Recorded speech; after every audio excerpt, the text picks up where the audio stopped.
Assalamualaikum warahmatullahi wabarakatuh. Alhamdulillahirabbil alamin. Wassalatu wassalamu ala asrafil anbiya'i wal mursalin wa ala alihi wa sahbihi ajma'in, amma ba'd. Pertama-tama marilah kita panjatkan puji syukur kehadirat Allah Subhanahu wa taala yang telah memberikan kita begitu banyak limpahan nikmat dan karunia-Nya sehingga pada hari ini kita masih diberikan kesehatan yang amat luar biasa mahal. Selawat dan salam tak lupa pula kita haturkan kepada baginda Nabi Muhammad SAW beserta keluarganya, para sahabatnya, dan seluruh umatnya hingga akhir zaman. Pada kesempatan kali ini saya akan memaparkan materi mengenai analisis deskriptif kitab Sahih Al-Bukhari. Kitab ini merupakan salah satu karya terbesar dalam sejarah Islam yang memiliki kedudukan yang sangat penting dalam kajian hadis.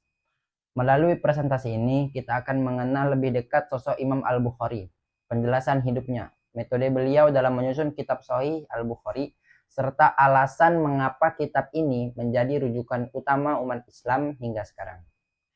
Sebelum membahas kitab Sahih Al-Bukhari, kita perlu memahami terlebih dahulu pentingnya hadis dalam Islam. Hadis merupakan sumber hukum Islam yang kedua setelah Al-Quran. Jika Al-Quran berisi ketentuan-ketentuan pokok, maka hadis berfungsi menjelaskan, memperinci, dan memberikan contoh nyata mengenai cara mengamalkan isi daripada Al-Quran itu. Sebagai contoh, Al-Quran memerintahkan umat Islam untuk melaksanakan salat. Namun tata cara pelaksanaan salatnya dijelaskan melalui hadis Nabi Muhammad SAW.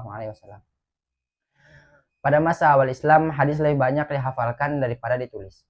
Dan seiring berjalannya waktu, muncul kekhawatiran akan bercampurnya hadis yang benar dengan hadis yang lemah, bahkan palsu. Oleh karena itu, para ulama melakukan usaha besar untuk mengumpulkan, meneliti, dan membukukan hadis. Puncaknya perkembangan tersebut terjadi pada abad ketiga Hijriah yang dikenal sebagai masa keemasan pembukuan hadis. Maka pada masa inilah lahir 6 kitab hadis yang terkenal dengan sebutan Kutubus Sittah, dan salah satu yang paling utama adalah Sahih Al-Bukhari. Selanjutnya kita akan masuk pada pembahasan mengenai biografi Imam Al-Bukhari. Imam Al-Bukhari memiliki nama lengkap Abu Abdullah Muhammad bin Ismail bin Ibrahim bin Al-Mughirah bin Bardizbah Al-Ju'fi Al-Bukhari. Beliau lahir di kota Bukhara yang sekarang termasuk wilayah Uzbekistan pada tahun 194 Hijriah atau 810 Masehi. Sejak kecil beliau telah menunjukkan kecerdasan yang amat luar biasa. Ayah beliau wafat ketika beliau masih kecil, sehingga beliau dibesarkan oleh ibunya yang dikenal sebagai wanita salehah. Ibunya sangat memperhatikan pendidikan agama putranya, sehingga sejak usia dini Imam Al-Bukhari telah mempelajari Al-Quran dan hadis. Pada usia yang masih sangat muda, beliau mampu menghafal ribuan hadis beserta sanadnya. Kecintaan beliau terhadap ilmu hadis semakin besar hingga akhirnya beliau mengabdikan hampir seluruh hidupnya untuk mempelajari, mengumpulkan, dan meneliti hadis Rasulullah SAW. Karena keluasan ilmu, ketelitian, dan kejujurannya dalam bidang hadis, para ulama memberikan gelar Amirul Mukminin fil Hadis, yaitu pemimpin kaum mukmin dalam bidang ilmu hadis. Gelar tersebut merupakan bentuk penghormatan tertinggi kepada seorang ahli hadis. Selanjutnya adalah perjalanan ilmiah Imam Al-Bukhari. Dalam tradisi keilmuan Islam, mencari ilmu tidak hanya dilakukan di satu tempat, tetapi juga melalui perjalanan panjang yang disebut rihlah ilmiah. Imam Al-Bukhari melalui perjalanan tersebut sejak usia remaja. Beliau mengunjungi berbagai pusat keilmuan Islam seperti Khurasan, Irak, Kufah, Basrah, Baghdad, Syam, Mesir, Mekah, dan Madinah. Dan selama perjalanan itu, beliau berguru kepada sekitar 1000 ulama hadis. Dan para guru tersebut beliau berhasil mengumpulkan sekitar 600.000 hadis. Namun, hadis-hadis tersebut tidak langsung diterima begitu saja. Namun, Imam Al-Bukhari meneliti setiap sanad, memeriksa kejujuran dan kekuatan hafalan dari para perawi, serta memastikan bahwa setiap perawi benar-benar pernah bertemu dengan gurunya. Karena ketelitian inilah yang membuat hasil karya beliau sangat dipercaya oleh para ulama hingga sekarang. Selain dikenal rajin menuntut ilmu, Imam Al-Bukhari juga terkenal memiliki kecerdasan daya ingat yang luar biasa. Salah satu kisah yang paling terkenal terjadi ketika beliau berada di kota Baghdad. Saat itu para ulama ingin menguji kemampuan beliau dengan menyiapkan 100 sanad dan matanya sengaja diacak. Satu persatu hadis tersebut dibacakan kepada Imam Al-Bukhari. Beliau menjawab bahwa susunan hadis tersebut tidak benar. Setelah seluruh isi hadis selesai dibacakan, beliau kemudian menyebut kembali setiap hadis dengan susunan sanad dan matan yang benar tanpa melakukan satupun kesalahan. Peristiwa ini membuat para ulama Baghdad semakin kagum terhadap kemampuan hafalan dan ketelitian beliau. Kemampuan tersebut bukan hanya karena kecerdasan semata, akan tetapi juga karena kesungguhan beliau dalam belajar dan kedisiplinan, serta keikhlasan dalam menjaga kemurnian daripada hadis Rasulullah SAW. Selanjutnya kita akan membahas mengenai kitab Sahih Al-Bukhari. Nama lengkap kitab ini adalah Al-Jami' Al-Musnad As-Sahih Al-Mukhtasar min umri Rasulillah wa sunnahi wa sunanihi wa ayyamihi. Nama tersebut memiliki makna bahwa kitab ini menghimpun hadis-hadis Rasulullah SAW yang bersanad lengkap, berstatus sahih serta memuat berbagai aspek kehidupan Nabi, baik perkataan, perbuatan maupun ketetapan beliau. Kitab Sahih Al-Bukhari merupakan kitab pertama yang secara khusus hanya memuat hadis-hadis yang dinilai sahih. Sebelum kitab ini disusun, memang telah ada kitab-kitab hadis, namun isinya masih mencampurkan hadis sahih, hasan, bahkan dhaif. Oleh karena itu, Imam Al-Bukhari memiliki keinginan untuk menyusun sebuah kitab yang hanya berisi hadis-hadis yang benar-benar dapat dipertanggungjawabkan keasliannya. Keinginan tersebut semakin kuat setelah beliau mendengar nasihat dari salah seorang gurunya, yaitu Imam Ishaq bin Rahuyah. Sang guru pernah berkata bahwa akan sangat baik apabila ada seseorang yang menyusun kitab khusus berisi hadis-hadis sahih Rasulullah SAW. Maka nasihat inilah yang kemudian menginspirasi Imam Al-Bukhari untuk memulai penyusunan kitab Sahih Al-Bukhari. Proses penyusunan kitab ini tidak dilakukan dalam waktu singkat. Para ulama menyebutkan bahwa Imam Al-Bukhari membutuhkan waktu sekitar 16 tahun untuk menyelesaikannya. Selama proses tersebut, beliau terus melakukan penelitian, pemeriksaan, dan seleksi terhadap ratusan ribu hadis yang telah beliau kumpulkan. Selanjutnya adalah metode penyusunan Sahih Al-Bukhari.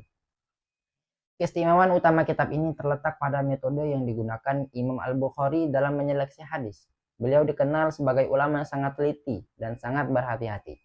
Beliau tidak akan memasukkan sebuah hadis ke dalam kitabnya sebelum benar-benar yakin bahwa kitab hadis tersebut memenuhi syarat sebagai hadis sahih. Salah satu syarat yang beliau tetapkan adalah sanad hadis harus bersambung tanpa terputus. Artinya, setiap perawi harus benar-benar bertemu dan menerima hadis secara langsung daripada gurunya. Selain itu, seluruh perawi harus dikenal sebagai orang yang adil, jujur, dan memiliki akhlak yang baik, kuat hafalannya, dan tidak pernah melakukan kebohongan dalam meriwayatkan hadis. Imam Al-Bukhari juga memastikan bahwa hadis yang dipilih tidak mengandung kejanggalan atau syadz, yaitu riwayat yang bertentangan dengan riwayat yang lebih kuat. Beliau juga meneliti apakah terdapat illat, yaitu cacat tersembunyi yang dapat mempengaruhi keabsahan suatu hadis. Maka oleh karena itu, hadis yang berhasil masuk ke dalam kitab Sahih Al-Bukhari benar-benar telah melalui proses seleksi yang sangat ketat. Selain ketelitian ilmiah, Imam Al-Bukhari juga menunjukkan sikap spiritual yang tinggi. Dalam beberapa riwayat, disebutkan bahwa sebelum menuliskan sebuah hadis dalam kitabnya, beliau terlebih dahulu mandi atau berwudu, kemudian melaksanakan sholat 2 rakaat dan memohon petunjuk kepada Allah. Hal ini menunjukkan bahwa penyusunan kitab Sahih Al-Bukhari bukan hanya merupakan kegiatan ilmiah, akan tetapi juga bentuk ibadah dan tanggung jawab besar dalam menjaga kemurnian hadis Rasulullah SAW. Selanjutnya, kita membahas jumlah hadis dan sistematika kitab. Kitab Sahih Al-Bukhari memuat sekitar 7.275 hadis apabila dihitung bersama hadis yang diulang pada beberapa bab. Pengulangan ini bukan tanpa alasan. Imam Al-Bukhari sengaja mengulang sebagian hadis karena setiap hadis dapat menjadi dalil untuk lebih dari satu pembahasan. Apabila pengulangan tersebut tidak dihitung, maka jumlah hadis dalam Sahih Al-Bukhari adalah sekitar 4.000 hadis. Jumlah ini menunjukkan bahwa dari sekitar 600.000 hadis yang beliau kumpulkan, hanya sebagian kecil yang memenuhi standar, sangat ketat untuk dimasukkan ke dalam kitab ini. Dari segi penyusunan, kitab Sahih Al-Bukhari terdiri atas 77 kitab atau bab besar yang kemudian dibagi lagi menjadi banyak bab kecil sesuai tema pembahasannya. Kitab ini diawali dengan kitab Bad'ul Wahyi atau pembahasan mengenai permulaan turunnya wahyu kepada Nabi Muhammad SAW. Sementara itu, bagian akhir kitab ditutup dengan kitab Tauhid yang membahas keesaan Allah Subhanahu wa taala dan persoalan akidah. Penyusunan seperti ini menunjukkan bahwa Imam Al-Bukhari memiliki metode yang sangat sistematis. Beliau mengelompokkan hadis berdasarkan tema, sehingga memudahkan para ulama dan penuntut ilmu dalam mencari hadis yang berkaitan dengan satu pembahasan tertentu. Dengan metode penyusun yang sangat teliti, isi yang tersusun secara sistematis, dan seleksi hadis yang sangat ketat, tidak mengherankan apabila Sahih Al-Bukhari menjadi kitab hadis yang paling dipercaya umat Islam hingga saat ini. Selanjutnya kita akan membahas isi pembahasan dalam kitab Sahih Al-Bukhari. Kitab Sahih Al-Bukhari termasuk ke dalam jenis kitab Al-Jami, yaitu kitab hadis yang membahas berbagai aspek ajaran Islam secara menyeluruh. Berbeda dengan kitab hadis yang hanya membahas satu tema. Sahih Al-Bukhari menghimpun hadis-hadis yang mencakup hampir seluruh bidang kehidupan Muslim. Di dalamnya terdapat pembahasan mengenai akidah atau keimanan yang menjelaskan dasar-dasar keyakinan seorang muslim kepada Allah Subhanahu wa taala, malaikat, kitab-kitabnya, rasul-rasulnya, hari akhir, dan qada serta qadar. Selain itu, kitab ini juga membahas tentang ilmu yang menjelaskan keutamaan menuntut ilmu serta adab seorang penuntut ilmu. Imam Al-Bukhari menempatkan pembahasan ilmu pada bagian awal kitab sebagai isyarat bahwa ilmu merupakan dasar dalam memahami dan mengamalkan ajaran Islam. Pembahasan berikutnya berkaitan dengan ibadah, seperti tata cara bersuci atau berwudu, salat, zakat, puasa, hingga pelaksanaan ibadah haji. Hadis-hadis tersebut menjadi dasar bagi para ulama dalam menetapkan hukum-hukum fikih yang dipraktikkan oleh umat Islam hingga sekarang. Selain ibadah, Sahih Al-Bukhari juga membahas muamalah, yaitu hubungan antara manusia dalam kehidupan sehari-hari.